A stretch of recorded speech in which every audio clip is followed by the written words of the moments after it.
la question qu'on se pose aussi après, derrière, il faut financer ces formations. Et ça, c'est un gros enjeu. Oui, effectivement, il faut pouvoir financer ces formations.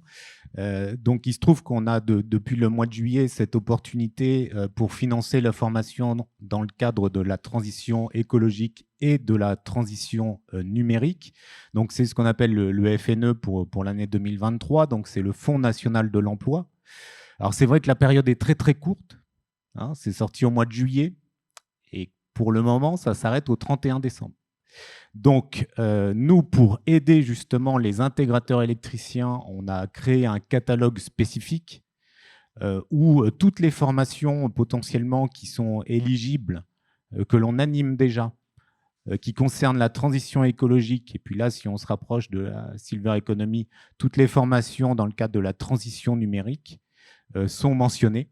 Ce qui permet d'avoir des financements sur ces formations. Donc, vous voyez aussi qu'il y a un troisième domaine qui concerne les grands événements.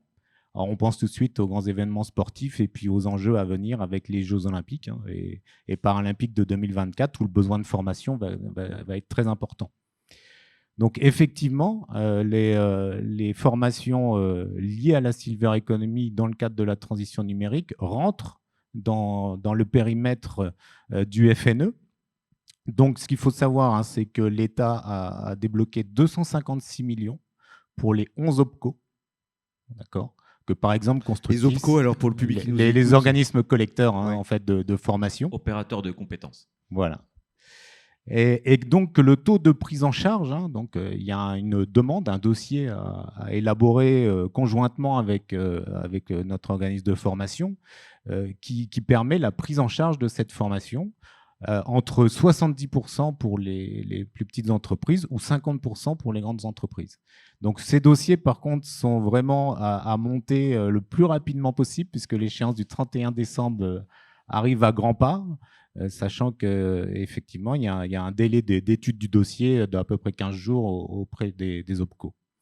Donc, on parle de calendrier, de qui on va voir là pour monter ces dossiers, alors Christophe, oui. Oui, tout à fait. Donc là, entre l'organisme de formation et l'organisme collecteur, par exemple Constructis, il faut monter ce dossier. Donc nous, on a